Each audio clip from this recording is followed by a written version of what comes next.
In the year 1321, in the heart of a modest English village nestled among the rolling fields of the Midlands, a boy named Wymond leaned against a fence post, watching with amusement as his younger brother attempted to balance on a barrel.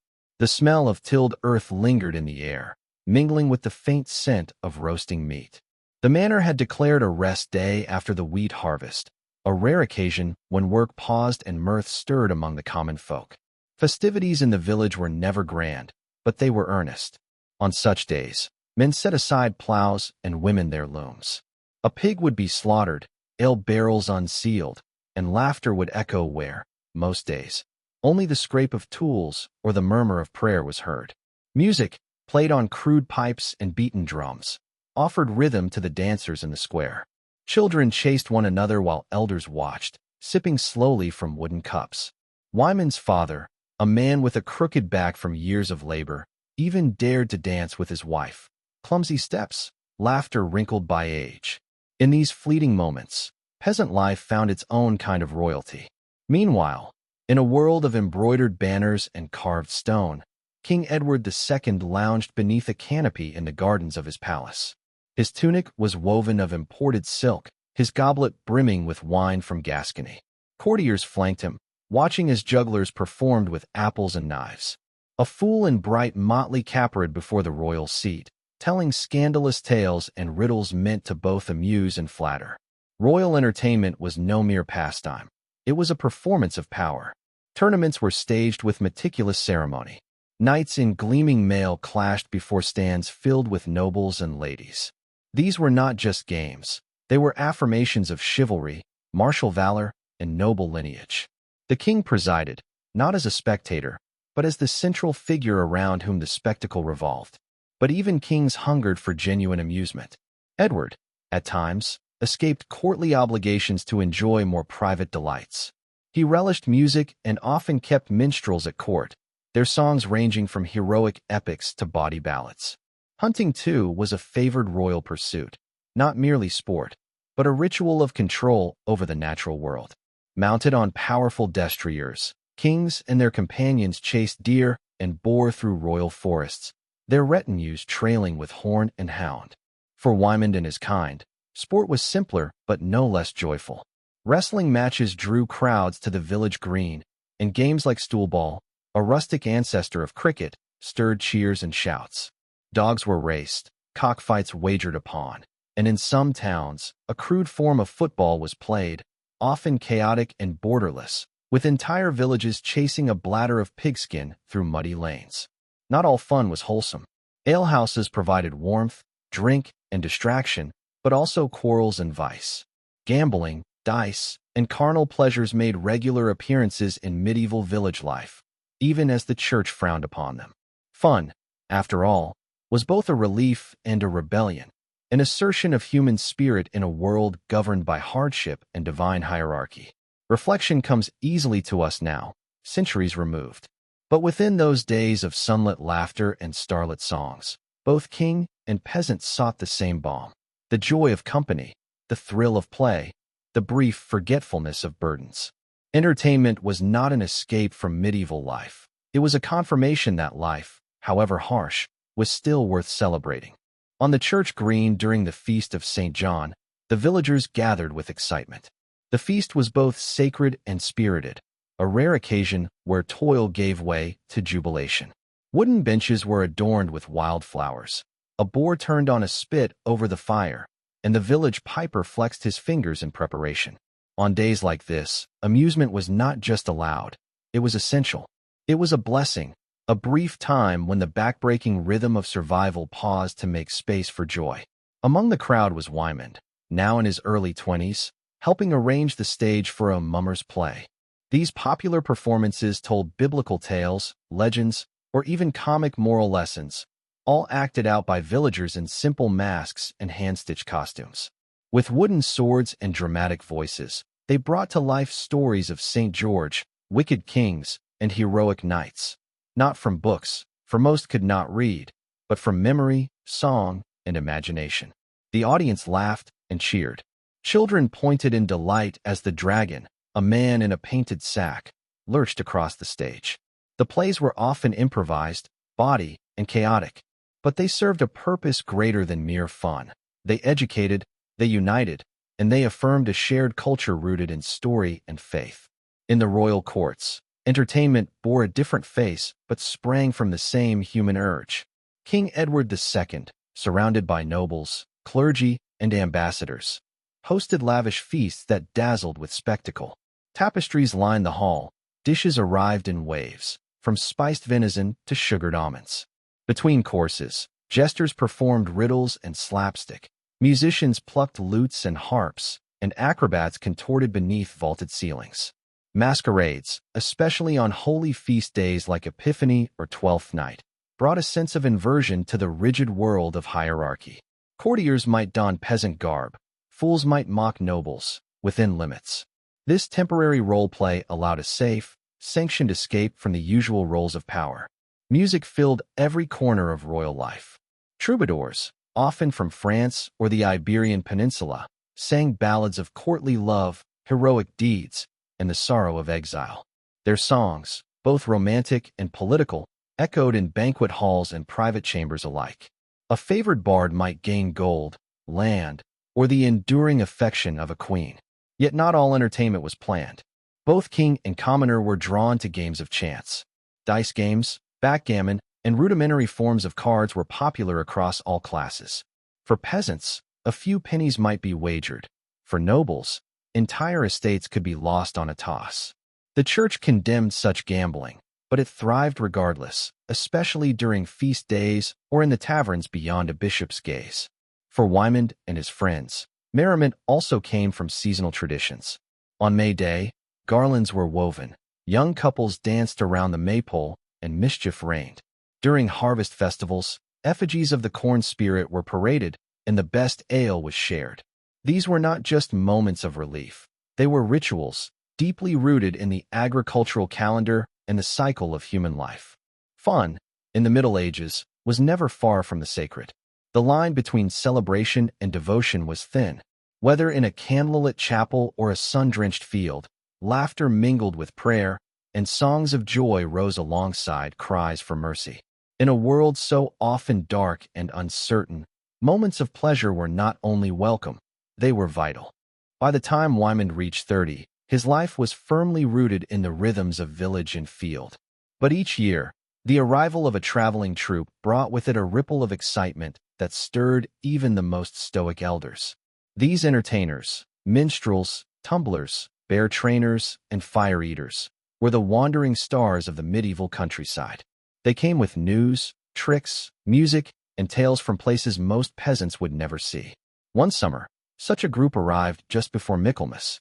Wymond remembered the awe on his son's face as a man swallowed fire, and the crowd gasped when a trained dog danced on its hind legs. Laughter erupted as a pair of jugglers pelted each other with apples, only to catch them behind their backs.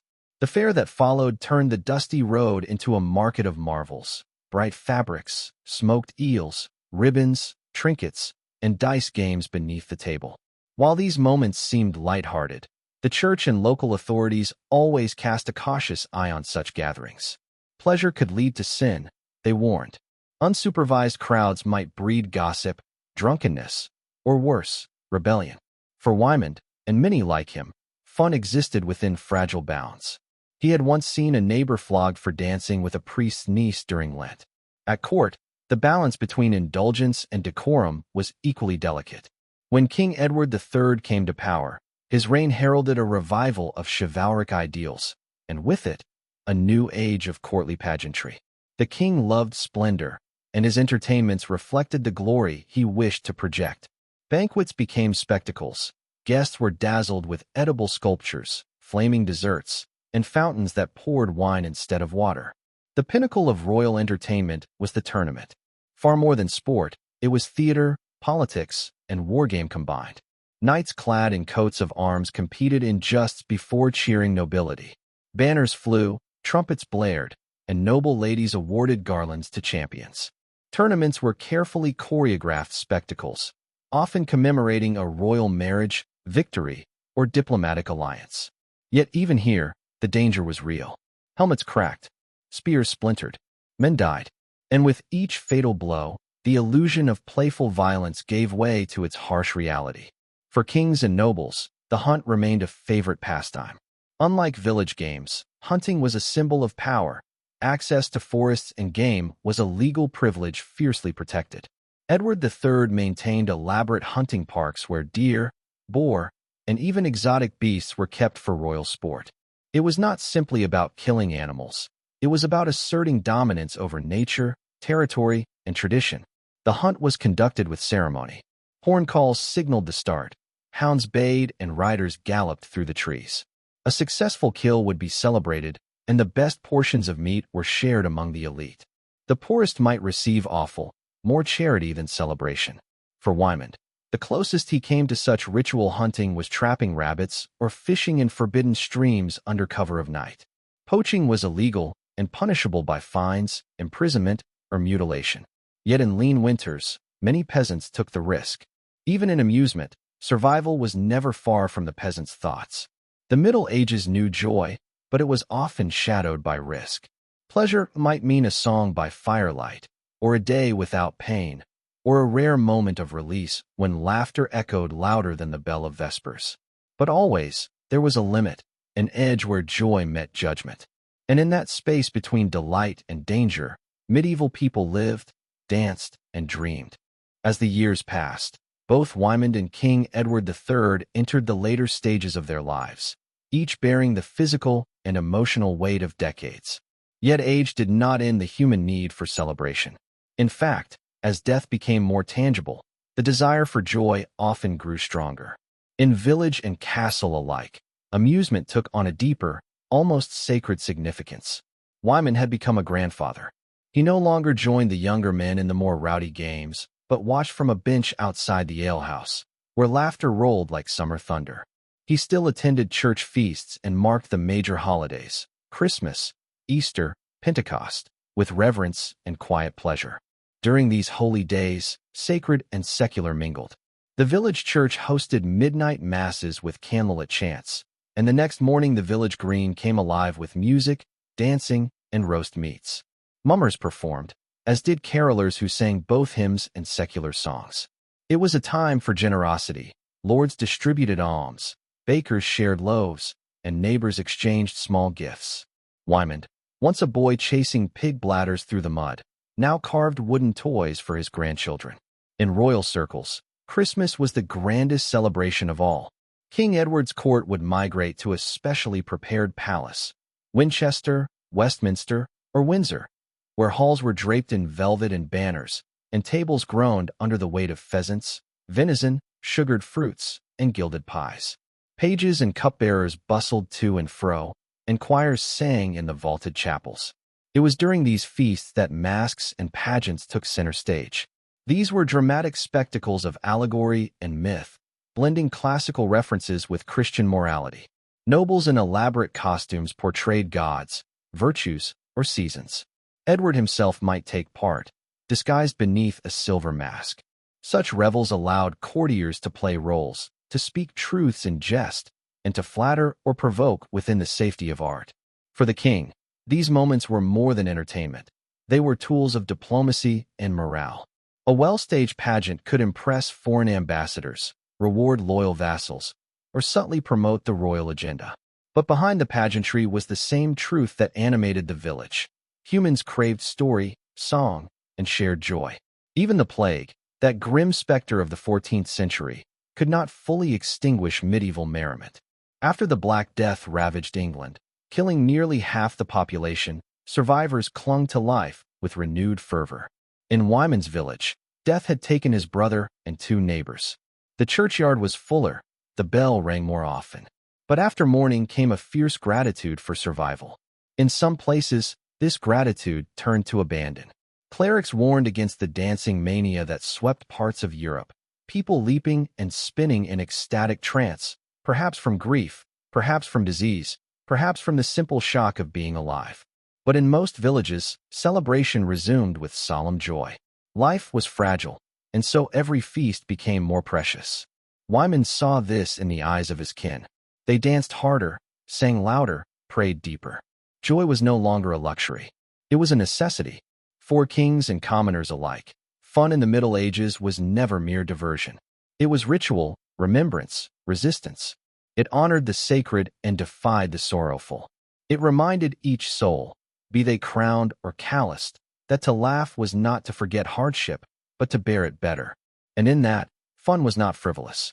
It was life. In the last years of his life, Wymond often sat beneath the crooked oak near the village well, watching the next generation chase one another through the dust and grass. He no longer danced, nor did his voice carry in song, but he remembered with the kind of clarity that only age brings. He recalled the joy of May Day games, the thrill of a midsummer fair, the ache of his ribs after laughing too hard at a mummer's jest. Though his limbs were slow, his memories moved with swiftness.